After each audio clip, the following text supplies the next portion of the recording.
जो आर्थिक मंदी चल रही है उस हिसाब से हमारा देश फिर भी बैलेंस करके मोदी जी चला रहे थे। चुनाव खत्म होने के बाद ही क्यों अपील किया? चुनाव तक मोदी जी क्यों रुके हुए? हमारे मोदी जी को ऐसा लगता होगा कि चुनाव के बाद सब कुछ सही हो जाएगा। हमारे यहाँ तो इतना कम रेट बढ़ा है, तब हमारा विपक्ष इस प्रकार का बातें कर रहा है। जो चीज हमारे देश में उत्पन्न नहीं होता है, जिस पर हमारा अपना कंट्रोल नहीं है, उसका तो रेट बढ़ना लाजमी है। जब आप महंगाई की बात कर रहे हैं, आप देख रहे हैं कि अभी विश्व स्तर पर जो मंदी चल रही है उस हिसाब से हमारा देश बैलेंस में है। मोदी जी ने 1 साल तक सोना खरीदने के लिए भी मना किया है। दूसरे देश को फायदा ना हो और हमारा देश का जो आर्थिक बैलेंस है वह बना रहे, इसके लिए हमारे मोदी जी यह बात बोले हैं।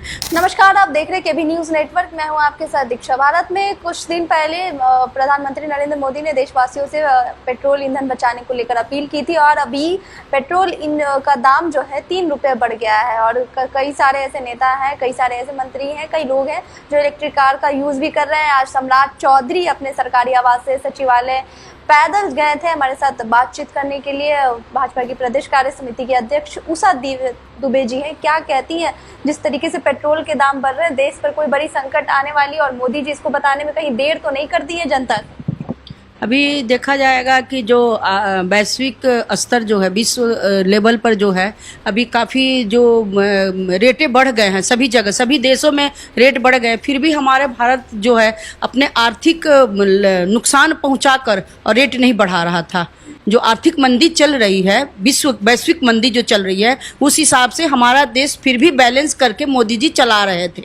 इतने दिनों से चल रहा था। लेकिन और देशों में देखा जाएगा तो 20%, 30%, 200% तक रेट बढ़ चुके हैं। हमारे यहाँ तो इतना कम रेट बढ़ा है, तब हमारा विपक्ष इस प्रकार का बातें कर रहा है कि हम महंगाई से जूझ रहे हैं, या हो रहे वो रहे। उनको वह नहीं दिखता है कि अभी वैश्विक मंदी चारों तरफ फैला हुआ है और कच्चे तेल के जो है वह सब अभी बंद पड़ा है। कच्चे तेल के रेट हर जगह बढ़ चुके हैं और कितने दिनों से यह न्यूज़ चल रहा है कि कच्चे तेल के दामों में बढ़ोतरी होगी। जो चीज़ हमारे देश में उत्पन्न नहीं होता है, जिस पर हमारा अपना कंट्रोल नहीं है, उसका तो रेट बढ़ना लाजमी है। लेकिन हमारा फिर भी जो हिसाब से रेट बढ़ना चाहिए, जिस हिसाब से जो हमें भी तेल की खपत है और हमें पास कमी है, उस हिसाब से रेट बढ़ा नहीं है। उस हिसाब से बहुत कम रेट बढ़ा हुआ है, क्योंकि मोदी जी हमारे जनता का विकास, जनता का हित की बात करते हैं, विकास की बात करते हैं। उस हिसाब से वह चल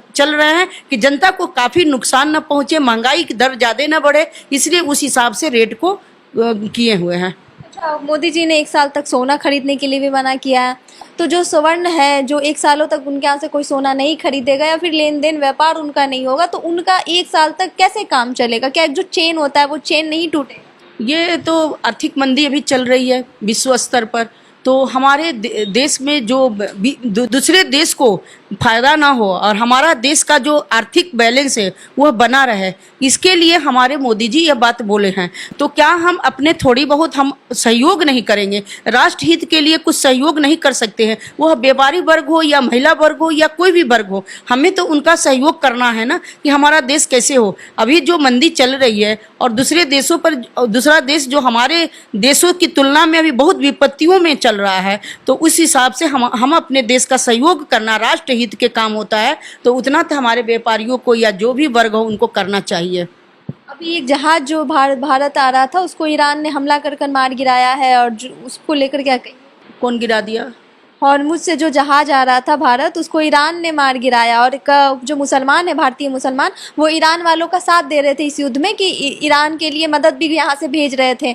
तो अभी यहाँ के मुसलमान कुछ बोल नहीं रहे, क्योंकि ईरान ने ही उस जहाज को मार गिराया। तो ईरान के मुसलमान भारत के नहीं है, लेकिन भारत के मुसलमान जो है वो ईरान के हैं। कभी भी आप लोग देखिएगा कि मुस्लिम लोग हमारे भारत का कभी साथ, बहुत सारे मुस्लिम हैं जो भारत का साथ नहीं देते हैं, अलगाववादी की बातें करते हैं। उनकी सोच उसी प्रकार की होती है।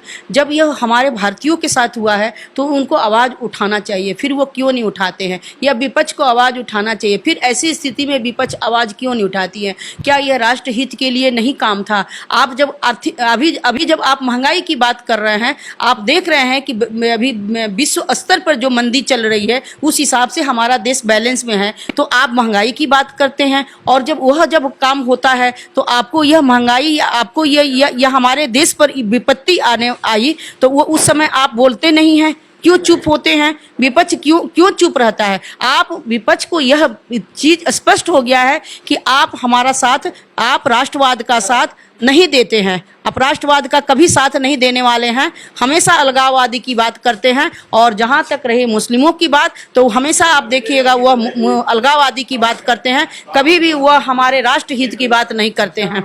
ये जो चेन है पहले से ही टूट रखी थी, बैलेंस बिगड़ चुका था, तो मोदी जी ने पहले देशवासियों से अपील क्यों किया? चुनाव खत्म होने के बाद ही क्यों अपील किया? चुनाव तक मोदी जी क्यों रुके हुए थे? हमारे मोदी जी को ऐसा लगता होगा कि चुनाव के बाद सब कुछ सही हो जाएगा। चुनाव के बाद भी हमारा देश की आर्थिक स्थिति जब सही नहीं हुई, विश्व स्तर पर जब सही नहीं हुई, क्योंकि हर जो तेल जितना भी होता है वो अंतर्राष्ट्रीय व्यापार से चलता है, तो अंतर्राष्ट्रीय व्यापार जब सही नहीं हुआ तो इस चीज़ की घोषणा उन्होंने कर दिया। कोई ज़रूरी नहीं है कि पहले से वो कर दे। जब क्या लग रहा है पेट्रोल डीजल के दाम और बढ़ेंगे या यहीं पे थम जाएगा?